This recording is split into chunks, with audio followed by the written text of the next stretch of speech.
आज हम बात करेंगे समुद्री जलधाराएं यानी ओशियन करंट। समुद्रों की ऊपरी सतह पर जब एक विशाल जलराशि एक निश्चित दिशा में एक स्थान से दूसरे स्थान की ओर चलने लगती है तो इसे जलधारा कहला जाता है।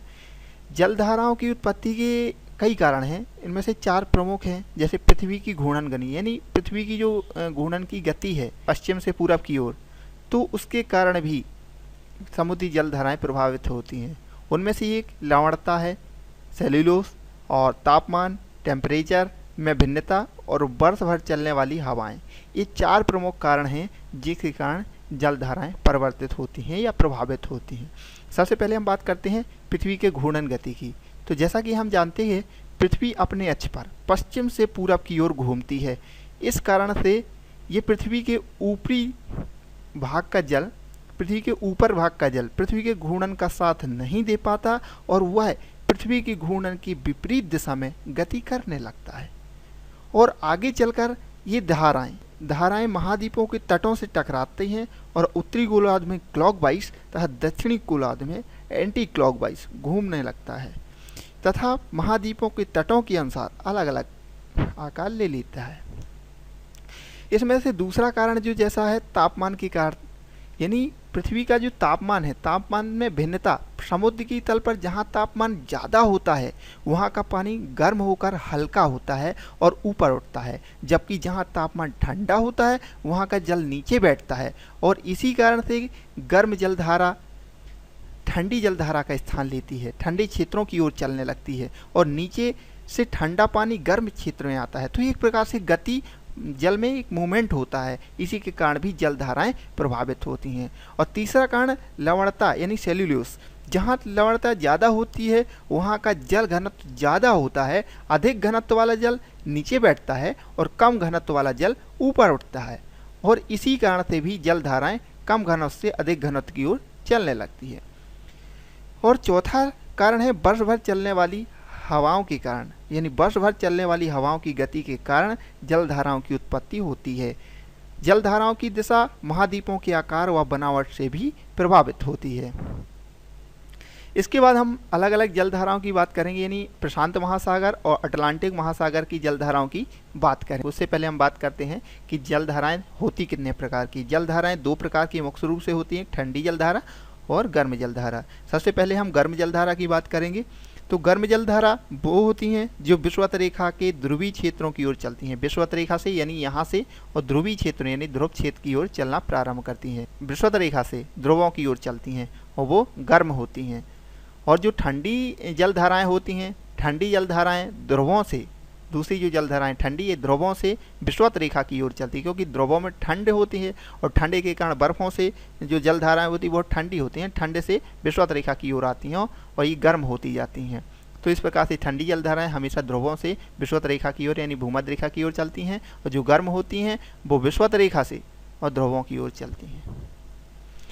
इसके बाद हम बात करते हैं प्रशांत और भूमध्य अटलांटिक महासागर और भूमध्य महासागर की जलधाराओं के अलग अलग कौन कौन सी प्रमुख जलधाराएं हैं। तो सबसे पहले हम बात करते हैं प्रशांत महासागर, पैसिफिक ओशियन। जैसा कि हम जानते हैं कि विषुवत रेखा पर बहुत ज़्यादा तापमान होता है, सूर्य की किरणें सीधी पड़ती हैं, इस कारण से यहाँ ज़्यादा टेम्परेचर होता है और यहाँ से हमेशा गर्म जलधाराओं का निर्माण होता है। तो उत्तर विषुवत रेखी गर्म जलधारा यानी विषुवत रेखा को, प्रशांत महासागर की जो जलधाराओं को हम 2 पार्ट में बांटते हैं। एक उत्तर विषुवत रेखी गर्म जलधारा यानी इक्वेटोरियल भूमध्य रेखा के जो उत्तर में है, नॉर्थ में है, तो उन्हें उत्तर विषुवत रेखी गर्म जलधारा, जो साउथ में है उन्हें दक्षिण विषुवत रेखी गर्म जलधारा के नाम से जानते हैं।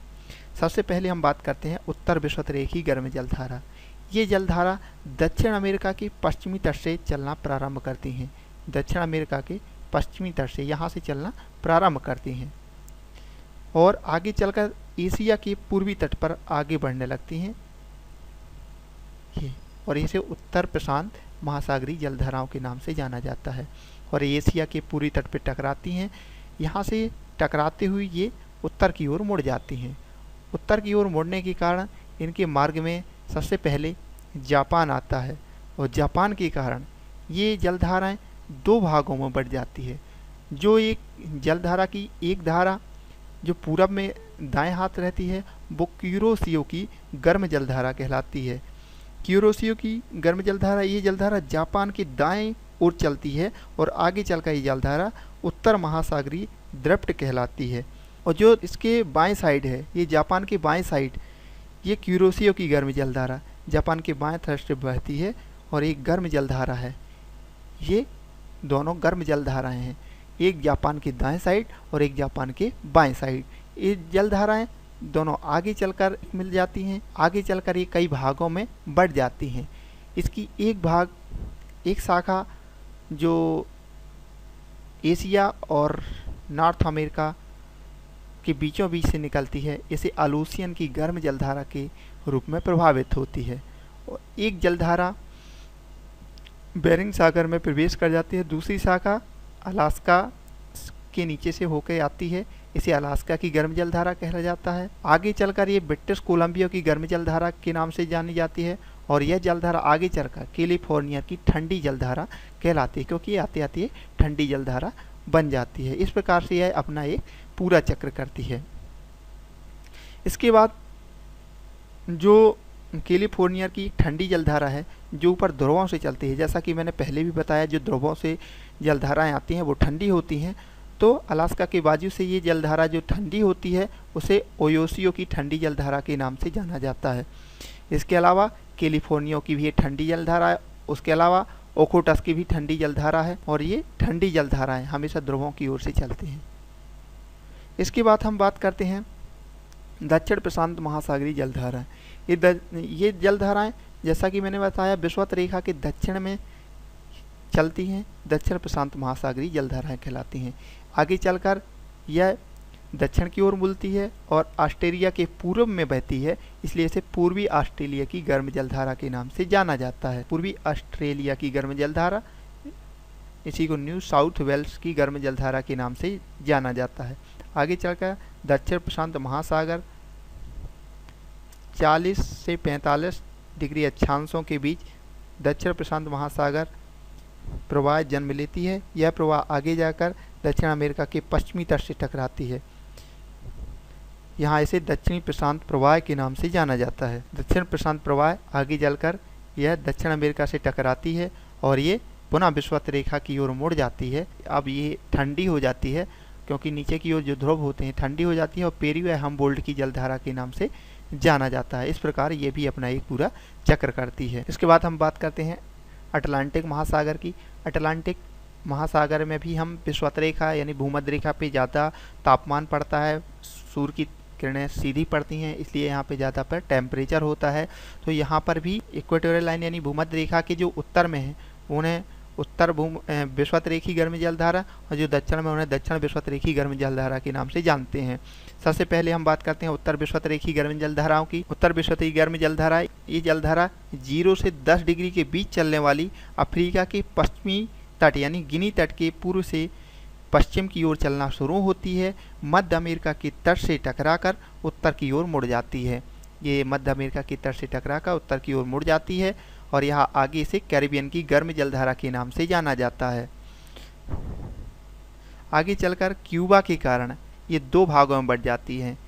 उनकी एक शाखा गल्फ ऑफ मेक्सिको में प्रवेश कर जाती है, इसे गल्फ ऑफ मेक्सिको की गर्म जलधारा के नाम से जाना जाता है और दूसरी ओर उसकी शाखा एंटलीज के नाम से बहती है। मेक्सिको की खाड़ी में जो प्रवेश शाखा होती है वो यूकाटन चैनल से बाहर निकलती है और यूकाटन चैनल से ये यहाँ एक यूकाटन चैनल है, मेक्सिको की खाड़ी में प्रवेश करने के बाद ये यूकाटन चैनल से बाहर निकलती है और बाहर निकलने के बाद ये दोनों जलधाराएं मिल जाती हैं। आगे चलकर इसे फ्लोरिडा की गर्म जलधारा के नाम से जाना जाता है। फ्लोरिडा की गर्म जलधारा, ये फ्लोरिडा की गर्म जलधारा यूकाटन चैनल से लेकर ये फ्लोरिडा के कैप हैटेरस तक जाती है, कैप हैटेरस तक जाती है और इसी जलधारा में एंटलीज की गर्म जलधारा मिल जाती है। आगे चलकर गल्फ स्ट्रीम की गर्म जलधारा के नाम से बहने लगती है। कैप हैटेरस से लेकर ग्रैंड बैंक तक इसका गल्फ स्ट्रीम कहा जाता है। कैप हैटेरस से यहाँ से लेकर के यहाँ तक गल्फ स्ट्रीम की गर्म जलधारा कहा जाता है। आगे चलकर यह जलधारा 3 भागों में बढ़ जाती है। गल्फ स्ट्रीम की जलधारा आगे चलकर उत्तर से आने वाली ठंडी लैब्राडोर की ठंडी जलधारा से मिल जाती है और ग्रांड बैंक के पास यहाँ पर घना कोहरा उत्पन्न करती है और इसी कारण से यहाँ भारी मात्रा में मछलियाँ पकड़ी जाती हैं, क्योंकि ये जलधाराएं अपने साथ प्लैंकटन लेकर आती हैं जो मछलियों का भोजन होता है। यहाँ पे चूँकि ठंडी और यहाँ से गर्म सभी जलधाराओं का मिलन होता है, यहाँ पर भारी मात्रा में मछलियाँ पकड़ी जाती हैं। यहाँ पर ग्रांड बैंक के नाम से जाना जाता है। जो मछलियों का भोजन होता है प्लैंकटन, वो इन जलधाराओं के द्वारा बहा कर लाया जाता है। ये जलधारा उत्तर अटलांटिक गर्म प्रवाह के नाम से आगे बढ़ती है और कई शाखाओं में बढ़ जाती है। एक शाखा ग्रीनलैंड की ठंडी जलधारा से मिल जाती है। एक शाखा ग्रीनलैंड की ठंडी जलधारा से मिल जाती है, यानी जो ये ग्रीनलैंड की ये ठंडी जलधारा है इससे मिल जाती है। और दूसरी शाखा नॉर्वे की जलधारा, ये नॉर्वे की जलधारा के नाम से आगे बढ़ती है। और तीसरी जलधारा ये उत्तरी अटलांटिक की गर्म जलधारा के नाम से बहती है। एक ही जलधारा, दूसरी नॉर्वे की गर्म जलधारा और तीसरी इरविंगर की गर्म जलधारा के नाम से आगे बढ़ती है। और इरविंगर की गर्म जलधारा आगे चलकर आइसलैंड के पूरब से रेनन की गर्म जलधारा के नाम से जाना जाता है। ये बिस्के की खाड़ी में प्रवेश कर जाती है और बिस्के की खाड़ी में प्रवेश करने के बाद वो वापस निकलती है और निकलने के बाद इसे कनारी की ठंडी जलधारा के नाम से जाना जाता है। इस प्रकार ये अपना पूरा चक्र करती है। इसके अलावा ऊपर ये लैब्राडोर की ठंडी जलधारा जो कि ध्रुवों से आती है और इसके बाद ये ठंडी जलधारा ग्रीनलैंड की ठंडी जलधारा, ये दोनों जलधाराएं अपने साथ ठंडी जलधारा और गर्म जलधारा का जहाँ पे ये मिलन होता है, यहाँ ग्रैंड बैंक बोला जाता है। यहाँ पे भारी मात्रा में मछलियाँ पकड़ी जाती हैं। ये अपने साथ प्लैंकटन लेकर आती हैं। प्लैंकटन मछलियों का एक भोजन होता है, इसके कारण यहाँ बहुत सी ज़्यादा मछलियाँ पकड़ी जाती हैं। इसके बाद हम बात करते हैं दक्षिण वसती रेखी गर्म जलधारा, यानी जो विषुवत रेखा के दक्षिण में है। आगे चलकर इसे ब्राज़ील के जो पूरब में बहती है, इसलिए ब्राज़ील की गर्म जलधारा के नाम से जाना जाता है। और आगे चलकर यह पूरब की ओर मुड़ जाती है, इसे फॉकलैंड की ठंडी जलधारा के नाम से जाना जाता है। और आगे चलकर इसे दक्षिण अटलांटिक प्रवाह के नाम दिया जाता है। आगे चलकर इसे बेंगुला की ठंडी जलधारा के नाम से जाना जाता है। इस प्रकार ये अपना एक पूरा चक्र करती है। धन्यवाद।